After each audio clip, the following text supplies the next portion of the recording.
wasn't from a wet market in Wuhan? Are you suggesting it might have come from a laboratory in the University of North Carolina, Chapel Hill? No, I'm not suggesting it. I'm telling you that's the facts. We engineered SARS. SARS is not a naturally occurring phenomenon. The naturally occurring phenomenon is called the common cold. It's called influenza-like illness. It's called gastroenteritis. That's the naturally occurring coronavirus. SARS is the research developed by humans weaponizing a life system model to actually attack human beings. And they patented it in 2002.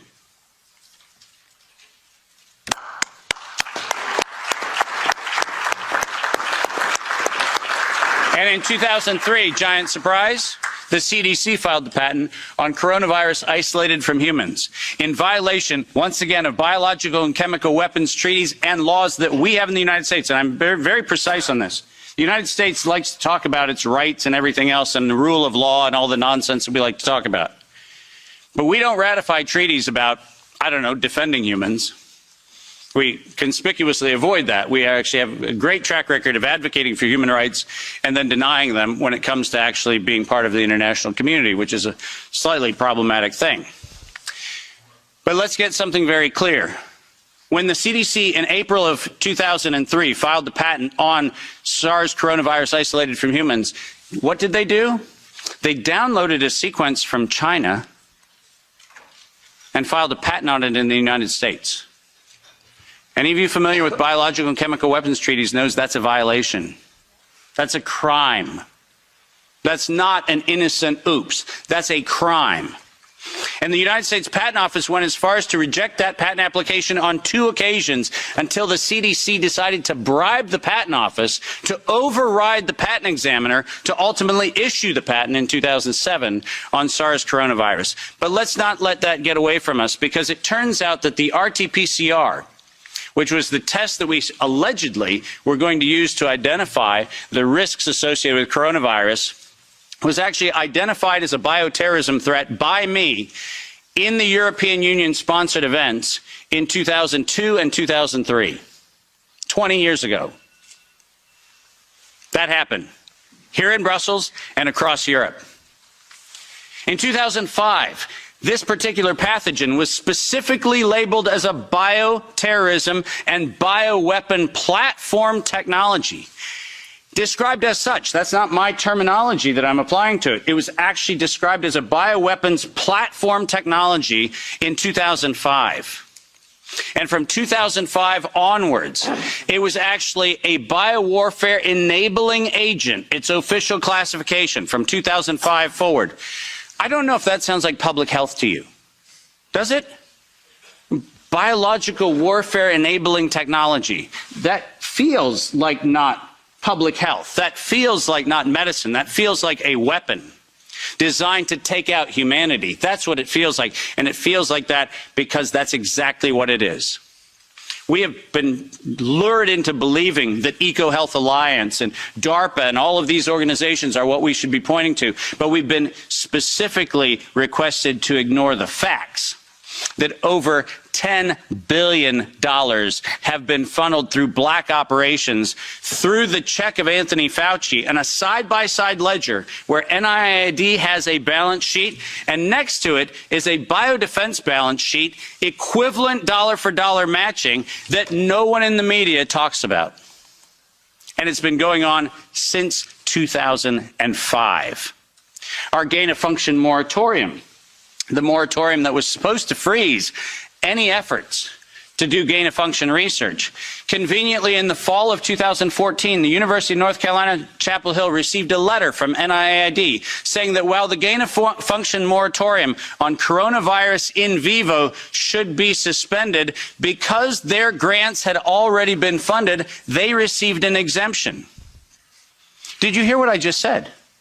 A biological weapons lab facility at the University of North Carolina, Chapel Hill, received an exemption from the gain-of-function moratorium so that by 2016 we could publish the journal article that said SARS coronavirus is poised for human emergence in 2016. And What, you might ask, Dave, was the coronavirus poised for human emergence? It was WIV1. Wuhan Institute of Virology Virus 1. Poised for human emergence in 2016 at the proceedings of the National Academy of Sciences, such that by the time we get to 2017 and 2018, the following phrase entered into common parlance among the community. There is going to be an accidental or intentional release of a respiratory pathogen. The operative word, obviously, in that phrase, the word release. Does that sound like leak? Does that sound like a bat and a pangolin went into a bar in the Wuhan market and hung out and had sex and lo and behold, we got SARS-CoV-2? No. Accidental or intentional release of a respiratory pathogen was the terminology used, and 4 times in April of 2019, 7 months before the allegation of patient number 1, 4 patent applications of Moderna were modified to include the term accidental or intentional release of a respiratory pathogen as the justification for making a vaccine for a thing that did not exist. Keep going. If you have not done so, please make sure that you make reference in every investigation to the premeditation nature of this, because it was in September of 2019 that the world was informed that we were going to have an accidental or intentional release of a respiratory pathogen so that by September 2020, there would be a worldwide acceptance of a universal vaccine template. That's their words, right in front of you on the screen. The intent was to get the world to accept a universal vaccine template, and the intent was to use coronavirus to get there. And the last slide. This isn't advancing, so if I could have somebody do it. Let's read this, because we have to read this into the record everywhere I go. Until an infectious disease crisis is very real, present, and at the emergency threshold, that is often largely ignored. To sustain the funding base beyond the crisis, he said, we need to increase the public understanding for the need for medical countermeasures such as a pan-influenza or pan-coronavirus vaccine. A key driver is the media, and the economics will follow the hype. We need to use that hype to our advantage to get to the real issues. Investors will respond if they see profit at the end of the process. Sounds like public health?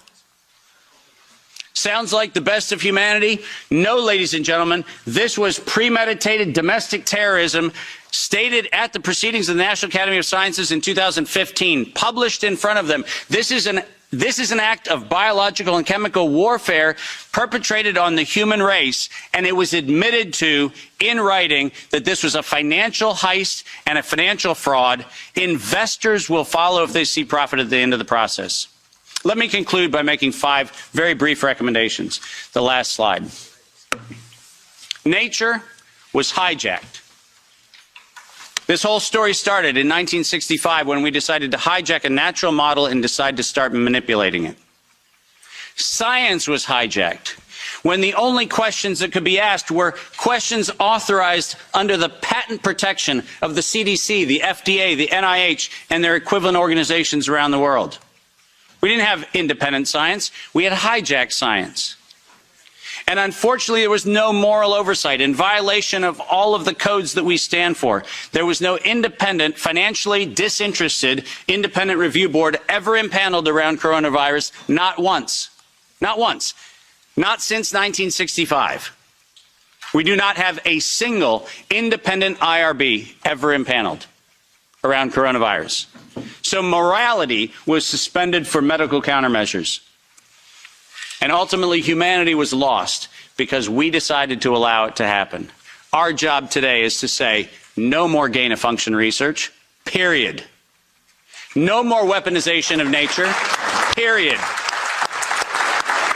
And most importantly, no more corporate patronage of science for their own self-interest unless they assume 100% product liability for every injury and every death.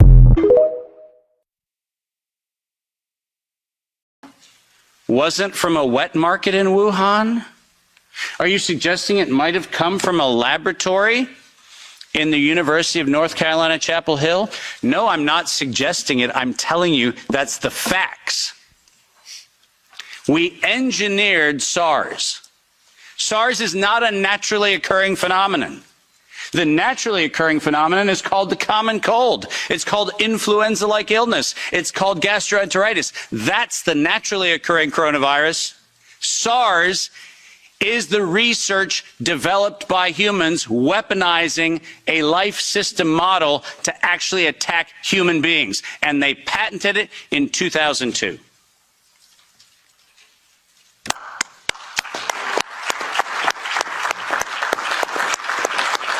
And in 2003, giant surprise, the CDC filed the patent on coronavirus isolated from humans in violation, once again, of biological and chemical weapons treaties and laws that we have in the United States. And I'm very, very precise on this.